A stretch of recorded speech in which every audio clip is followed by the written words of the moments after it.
Hello guys, we are back with our next lecture. In this lecture, let us go through XSLT. In our previous lecture, we have gone through path, right?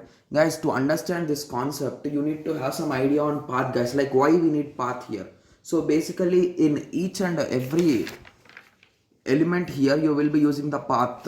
So this is nothing but the path, guys. I told you, right? We will be using path, path, path. I was repeatedly saying. So this collection is a path.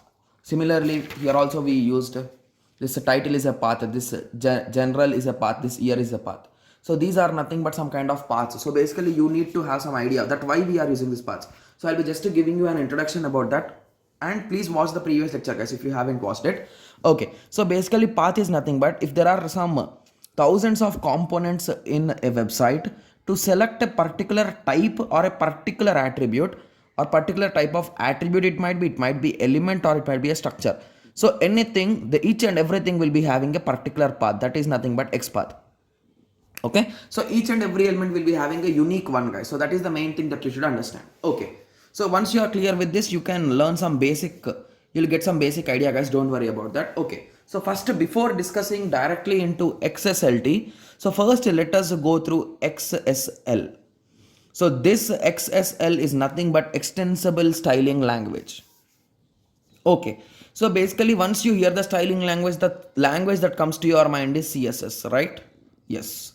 So CSS, if you want to talk about CSS is the most powerful language or powerful web language to make a website look good, neat, clear, and it makes it look like professional, guys. It makes it look different from any other website because it will be adding colors and everything, right? Okay, so how you will be adding CSS in HTML, guys? Simple. You'll be taking the element, you'll be writing the code in the CSS, you'll be connecting the CSS with HTML, and you'll be getting the output. That's it, right? But how can you do it in XML? So that is the question. Even though if you are doing, how you are doing and how efficiently can you do it? That will be your question, right? Okay, so first let us go through some theory so that you'll be having the clear idea that what I'm trying to ask you. Okay, so extensible style sheet language. Okay, so basically when we are working with HTML to do styling, we use CSS. So HTML is having, has, guys, has predefined elements. So each and every, if you want heading, you'll be using H1. If you are writing paragraph, you'll be writing paragraph. If you are inserting image, you'll be using img. I'm not closing the tags, guys. Okay, so these are just the tags that you will be using. Whereas in CSS is also some kind of predefined, guys, because CSS is dependent on HTML and HTML is predefined. So in CSS you will not write your name, right? So let us assume you are writing hello tag. For hello tag, will you write the, sorry, for hello in this way you will be writing, right? So for hello, will you write the components? No, you will be writing for h1 or paragraph or image. So basically indirectly CSS is dependent on HTML. So CSS is also having some dependent tags, guys. So basically these are the things which you can define. So basically class names can be anything, but the tag names cannot be anything, right? Okay, so browser can understand the CSS as it is all about HTML. So the browsers which we are using like Chrome, like all those things, can understand it. That is the main reason why the CSS became more user friendly. But when it comes to XML, so XML do not have any tags, guys. So if we want to style HTML, how can the browser understand and analyze the user defined tags? So assume that I wrote hello tag, and in hello I'm saying welcome to my website, and I closed the hello tag. And in CSS I wrote hello, and I am saying that give this color, give that color, and I closed it. So basically the browser is not designed to for these kind of things, but nowadays the browsers are working with these things also. Basically when this transformation is introduced, at that time it was not working like that. So that is the reason why the predefined tags are not there. So that is the reason why that issue came. So later on in 1990s or 2000, in the initial stages of 2000, this came, guys. Okay, I didn't write the year. Okay, so to style XML files, W3C, that is nothing but World Wide Web Consortium developed XSL. So this is nothing but the styling format that you should follow, guys, which can act as a base style sheet. So basically this is on this basis you are styling the XML file, to be simple and clear, to be precise. Yes, with the help of this XSL, that is nothing but extensible styling sheet language. So with this help of this language, you can say you are converting your XML into XML plus CSS. Fine. Okay, so few popular elements in XSL are, these are the elements, guys. Template, value of apply template for each. Guys, please remember this because we'll be using this in our example. For each is nothing but a loop, sort is nothing but it will be sorting, if is nothing but conditions, choice is nothing but to choose among many. Okay, so we'll be discussing this as in our example, guys, don't worry. Okay. Okay, so now let us go through XSLT. Okay, so XSLT, I told you XSL and transformation. So what is XSL? Extensible style sheet language transformation. T means nothing but. Okay, so it can be asked in this way or it can also be asked sometimes in this way. Okay, so what is the main goal of this, guys? So the main goal of XSLT, sorry for that, the main goal of XSLT is to convert the XML document into something else. So the something else can be an XML document or HTML document or XHTML document. So basically the trick that we will be applying here is, if you want to style the XML file, if you convert the complete XML file into HTML, you can style it directly from there, right? It will be an easy process. So that is the reason why XSLT came into play. Okay, so let us take a small example, guys. After that you'll be having a clear idea. I think once you go through the example you'll be having a clear idea. Okay, so this is a normal XML file, guys. So basically this is the first step that we'll be defining the version and encoding. After that you are linking, guys. So assume that we didn't link any XSL file. This is nothing but our XSL file which we had discussed in our previous lecture. Sorry, in this lecture only, in the first stage. Okay, so assume that this is not there. So assume that this is inside your comments and here you started your XML. So here I am writing a collection of movies, guys. So I wrote 2 movies names. I just copied the code from internet. Okay, so inside collections you wrote a movie and you gave the title for the movie. So I gave one title and the year and the general. So what is the movie, which category the movie belongs to? So it is a comedy movie. So the movie, this is about the first movie and the second movie. I gave one more movie name, one year, and the type, what type is the movie. So I closed the movie. So inside a movie there are inside a collection there are 2 movies, right? Let me recheck. There are 2 movies. In each movie we are having title, year and journal. Title, year, sorry for that, it's not appearing on the screen, I didn't observe that. So basically we are having one collection. So inside that collection we are having 2 movies. So each movie is having 3 elements or 3 attributes, you can say.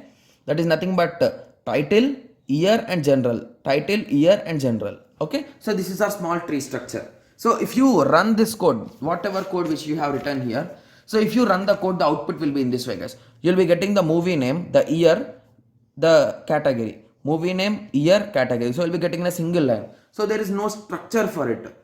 So the main thing that you are doing XSL and all these conversions is to showcase it directly onto the screen.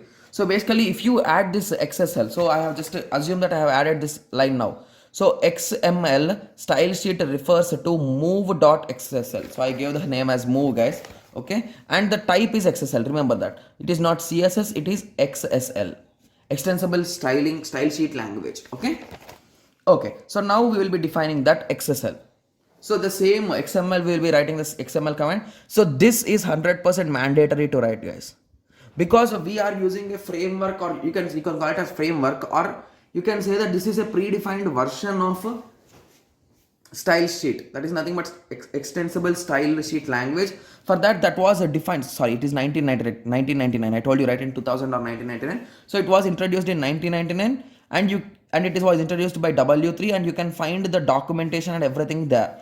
So all the functions that you are using, the template, value of, apply, all these components, the original code is there, guys. How they are working and everything is defined there. So you are indirectly, you can say that you are importing all those things into your code now.